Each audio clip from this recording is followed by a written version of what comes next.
Advent of the European in India, Chapter 3, Spectrum Modern History। आज हम advent of the European in India के बारे में पढ़ेंगे। एक टाइम था जब इंडिया को बोला जाता था सोने की चिड़िया, और सिर्फ इंडियन ही नहीं, पूरी दुनिया इंडिया के वेल्थ से अट्रैक्ट होती थी। इंडिया फेमस था स्पाइसेस के लिए, सिल्क के लिए, कॉटन के लिए, ट्रेड के लिए। इन चारों चीज़ों के लिए इंडिया फेमस हुआ करता था। एक टाइम था तब सब लोग इसे सोने की चिड़िया भी बोलते थे। यूरोप के ट्रेडर्स इंडिया आना चाहते थे, लेकिन प्रॉब्लम एक थी, इंडिया का डायरेक्ट सी रूट किसी को नहीं पता था। और इसी सर्च ने स्टार्ट किया advent of European in India. Advent of the European in India, इसी चैप्टर के बारे में हम पढ़ेंगे। आज हम डिटेल में समझेंगे यूरोपियन इंडिया क्यों आए, सबसे पहले कौन आया, पुर्तगीज, डच, इंग्लिश या फ्रेंच ने क्या किया, और कैसे ब्रिटिश इंडिया पर डोमिनेट कर गई। ये चैप्टर एग्ज़ाम में बहुत इंपॉर्टेंट है, स्पेशली यूपीएससी, एसएससी, रेलवे और स्टेट पीसीएस के लिए। Why European came to India, सबसे पहले एक इम्पोर्टेंट सवाल, यूरोपियन इंडिया आना क्यों चाहते थे? आंसर सिंपल है, ट्रेड एंड प्रॉफिट। इंडिया उस टाइम स्पाइसेस का मेजर सेंटर था। ये तो नॉर्मल सी बात है, ये सबको पता है कि इंडिया स्पाइसेस के लिए बहुत माना जाता है। Important spices, black pepper, cardamom, cinnamon, cloves. Europe में इन स्पाइसेस की डिमांड बहुत हाई थी, और इंडिया सिर्फ स्पाइसेस नहीं, टेक्सटाइल और लग्जरी गुड्स के लिए भी फेमस था। लेकिन एक प्रॉब्लम थी, यूरोप और इंडिया के बीच डायरेक्ट सी रूट नहीं था। ट्रेड होता था अरब ट्रेड के थ्रू। अरब ट्रेड मिडिल में थे, वो गुड्स यूरोप तक पहुंचते थे और ह्यूज प्रॉफिट कमाते थे। यूरोपियन डायरेक्टली इंडिया पहुंचना चाहते थे ताकि मिडिल में कोई दिक्कत न हो। इसीलिए यूरोपियन ने न्यू सी रूट सर्च करना स्टार्ट किया, और इसी सर्च ने वर्ल्ड हिस्ट्री चेंज कर दी। तो उन्होंने किया, उसने world history change. Portuguese arrival, सबसे पहले इंडिया का सी रूट डिस्कवर किया वास्को द गामा ने। वो पुर्तगाल का नेविगेटर था। 1498 वास्को द गामा कलकत्ता पहुंचा। ये इवेंट एक्सट्रीमली इम्पोर्टेंट है, क्योंकि यूरोप से इंडिया का डायरेक्ट सी रूट एस्टेब्लिश्ड हो गया। अब पोर्तुगीज ने इंडिया में ट्रेडिंग स्टार्ट कर दी। इन्होंने फोर्ट्स बनाए। इम्पोर्टेंट पोर्तुगीज सेंटर, गोवा, दामन, दीव, कोचिन, गोवा उनका मेन सेंटर बना। पोर्तुगीज सिर्फ ट्रेड नहीं कर रहे थे, वो पॉलिटिकल कंट्रोल भी चाहते थे।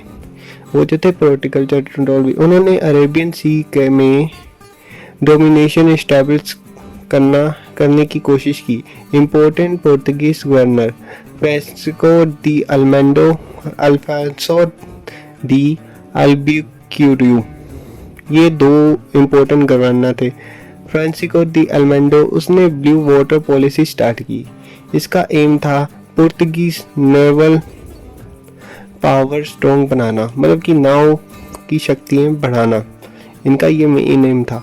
अल्फांसो दी अल्बुक्यूर्क, ये सबसे इम्पोर्टेंट पोर्तुगीज गवर्नर माना जाता है। उसने गोवा कैप्चर किया, पोर्तुगीज पावर एक्सपेंड की।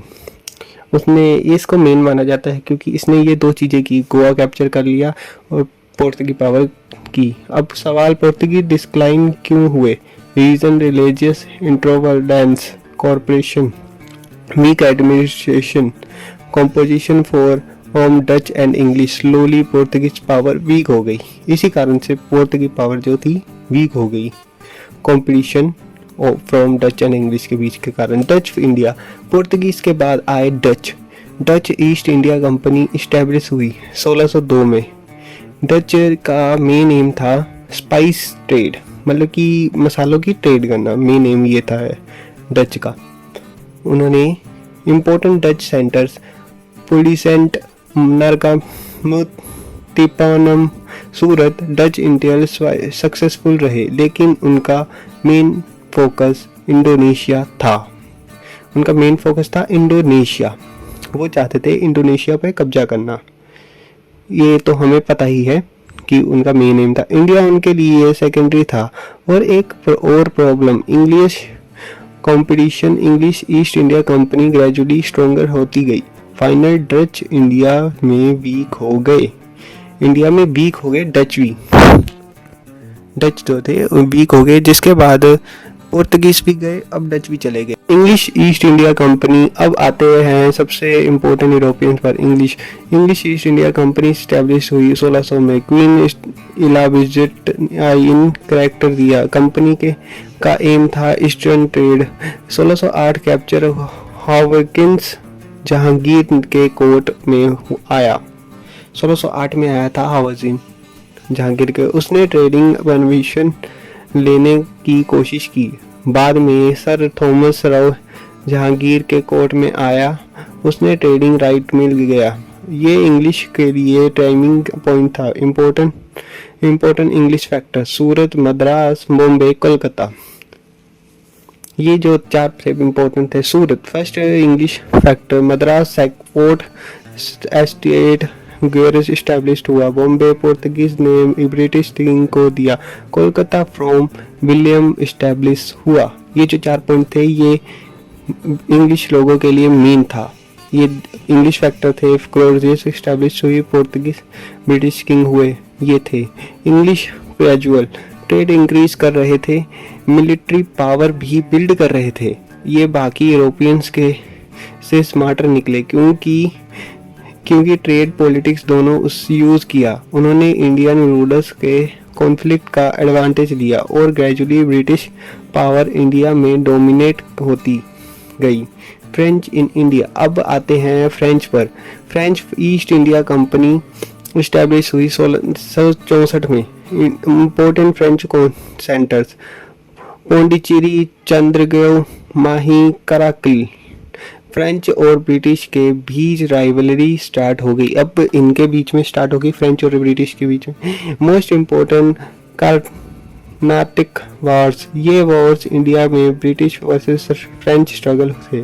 French leader duplex, British leader Robert cleave. Indian French strong लग रहा था, लेकिन फाइनल ब्रिटिश जीत गया। अब इधर ब्रिटिश फिर जीत गया, इन्होंने भी उनसे जीत हासिल कर ली। Reason, better navy, better financial resource, strong leadership. इसके बाद ब्रिटिश इंडिया में सुप्रीम यूरोपीय पावर बन गया। कौन बन गया? ब्रिटिश बन गया। पुर्तगीज, डच और इंग्लिश के बाद ब्रिटिश आया। Why British success? अब इम्पोर्टेंट क्वेश्चन आता है, ब्रिटिश की सक्सेसफुल क्यों हुए? रीजन, इसके बारे में पूछा जा सकता है। ये रीजन क्या था कि क्यों हुए बाकी तीनों के मुकाबले ब्रिटिश? फर्स्ट वन था जो strong navy. British naval power बहुत स्ट्रॉन्ग थी। जो उनकी नेवल पावर थी वो बहुत स्ट्रॉन्ग थी, वो समुद्र के था इस कारण से। Second, better financial condition. English East India Company financially powerful थी, ये फाइनेंशियली पैसों के मुकाबले में पावरफुल थी। Third, political intelligence.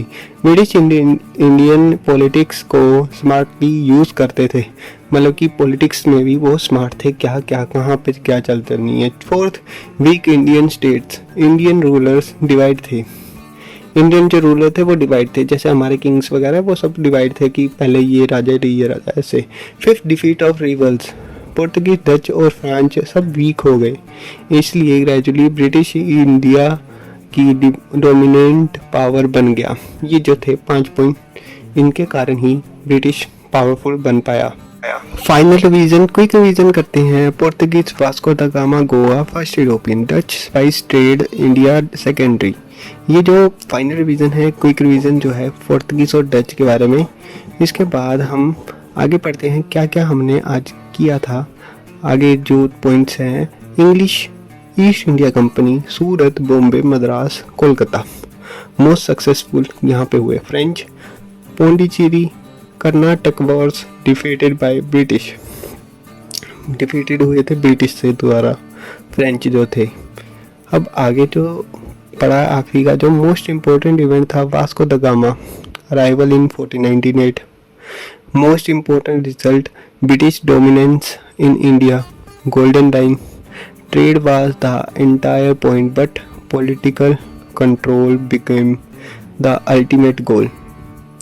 एंडिंग है अब। आज हमने समझा यूरोपियंस इंडिया क्यों आए, कैसे आए और कैसे ब्रिटिश सबसे पावरफुल बन गया। ये चैप्टर मॉडर्न इंडियन हिस्ट्री का बेस है। ये जो चैप्टर है मॉडर्न इंडियन का बेस है जिसके बारे में हमने आज पढ़ा है।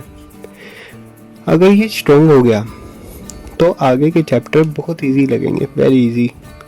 अगर वीडियो हेल्पफुल लगी हो लाइक करो, कमेंट करो, सब्सक्राइब करो। मिलते हैं नेक्स्ट वीडियो में, तब तक के लिए थैंक्स फॉर वॉचिंग।